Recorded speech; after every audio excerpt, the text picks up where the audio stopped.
আসসালামু আলাইকুম, সবাই কেমন আছেন? আশা করি অনেক ভালো আছেন। আমি আলহামদুলিল্লাহ আল্লাহর রহমতে ভালো আছি। আমার বেলকনিতে মালবেরি গাছ লাগিয়েছিলাম, সেই গাছে দেখুন কত সুন্দর ফল আসছে। ফল এসে পেকে গেছে। অনেক গাছ লাগিয়েছি, সব একটু একটু করে আপনাদের সাথে শেয়ার করছি।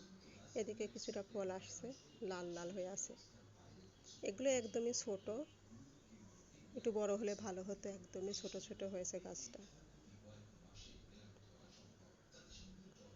অনেক বড় জাতেরও আছে। গাছটা নিয়ে আসি, দেখার পর দেখছি যে ফলগুলো একদমই ছোট ছোট হচ্ছে।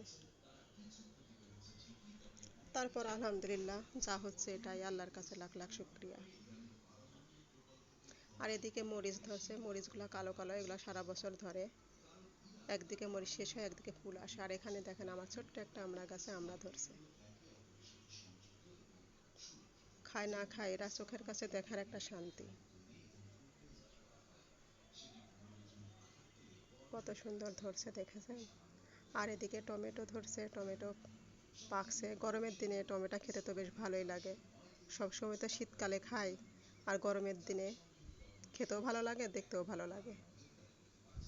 ভিডিওটা আমার রাতের বেলা করা, এই জন্য একটু অন্ধকার হয়েছে।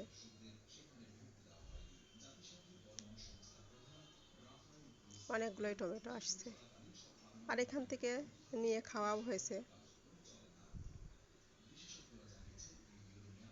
গাঁদা ফুল লাগিয়েছি, গাঁদা ফুলও ফুটেছে গরমের দিনে।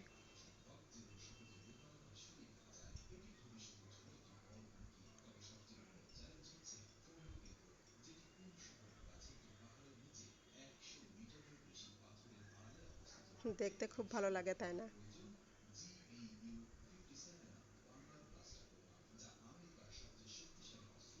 আর এই গাছটার নাম ইসি প্লান। এটা বর্ষাকালে বেশ সুন্দর হয়ে বেড়ে উঠবে। এটা এখন শুকনার সময় তো, এই জন্য একটু গাছটা কেমন হয়ে গেছে।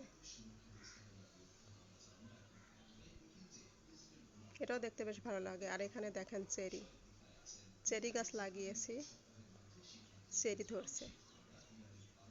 এই গাছে সব সময় তিনটা করে চেরি ধরে, কারণ জানি না, আমরা মানুষ তিনজন, হয়তো এই জন্যই তিনটা করে চেরি ফল ধরে। যখনই ধরে তখনই তিনটা, তিনটার বেশি কিন্তু ধরে না। ফুল কিন্তু অনেক আসে, কিন্তু ধরে না।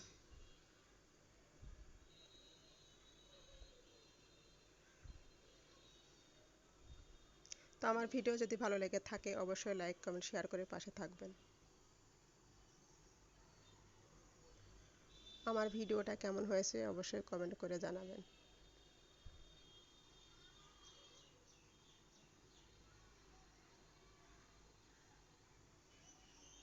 তো আজকের মতো এ পর্যন্তই। সবাই ভালো থাকবেন। আল্লাহ হাফেজ। আসসালামু আলাইকুম।